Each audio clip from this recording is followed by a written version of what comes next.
Hey everyone, this is Bales. I'm at FantasyLabs looking at PGA player models, and I wanted to take you through all of the different stats that we have, explain what each means and how they're useful. And we really do have a whole bunch of different stats for PGA that you can model with here on the right. Tell us how important you think they are, and we'll help you create a model. And we have them in three different forms. So we have, starting on the right, we have course form, which is a player's history on a particular course. We have recent form, which is his last 6 tournaments, the average over the past 6 tournaments. And we have long term, which is the past 75 weeks. So long term will give you a good sense of just overall quality of a golfer. Recent will tell you how well he's swinging the club, how well he's playing, and course form will give you some insight into how he might play a particular course.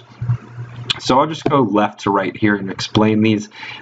We have the same stats in long-term and recent form, so no need to run over those. I'll explain what each means, and then each of them is separated based just on time frame.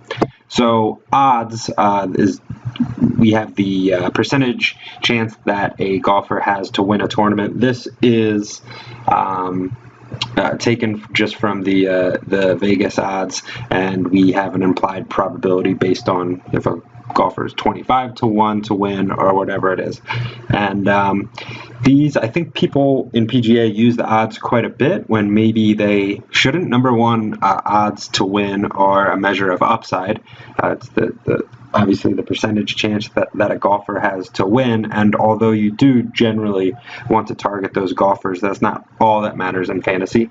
Number two, pricing comes very close to resembling the odds, and so the Vegas implied win probability is very much priced into DraftKings salaries, and so there might not be a huge potential edge there. So we're looking for things that maybe aren't factored into those salaries, and then ways that fantasy scoring can differ from a golfer's probability of winning. Adjusted round. So just so you know, every one of these stats that is in the sliders, what's behind the scenes is adjusted based on a golfer's competition and the courses that he's on. So if a particular golfer has played really difficult courses over the past 6 weeks for recent form, or just in general plays more challenging tournaments, we adjust for that. So we actually look at a z-score, a standard deviation of scoring. So when a golfer wins a tournament by 7 strokes, but he's only at 4 under or something like that, that's still very, very impressive. And so we want to adjust for that. The numbers we display here are the actual numbers. So this is Stenson's average round, for example. But when you put it, when you actually use the data in the model, we do adjust for that behind the scenes. So adjusted round is just strokes per round. GIR is greens in regulation, which is how often a golfer basically reaches the green at 2 strokes under par. So how often he's on the green in 1 stroke on a par 3, 2 strokes on a par 4, 3 strokes on a par 5. Driving distance, pretty self-explanatory. That's just the average. Driving accuracy is how often they hit the fairway on their drives. Putts per round, fairly straightforward. Scrambling is how often a golfer hits par or better when he doesn't hit a green in regulation. So if he isn't on the green in fewer than 2 strokes than whatever par is, if he can still par that hole, then that counts for scrambling. Field percentage is a number that we give that basically is a measure of how difficult the competition is.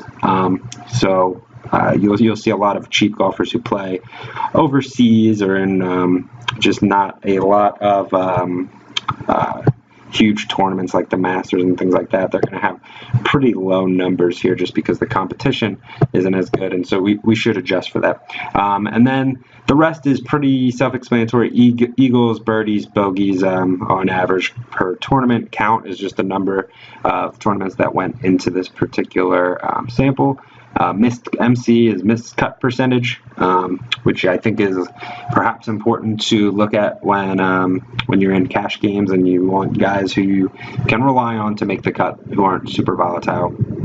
And then par 3, 4, 5, this is the average under over par that a golfer is in a tournament on those particular holes. So that is the basis of most of our data. We also have a few other fantasy specific stats that we have for other sports, and then weather data, which we do match up with tee times within the models.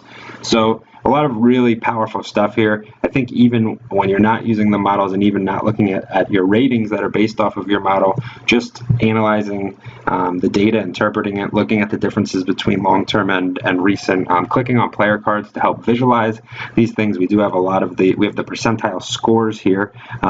So Stenson is in the 81st percentile roughly in terms of long-term birdies, which means that there's only around 19% of golfers who hit more birdies than him in the average tournament.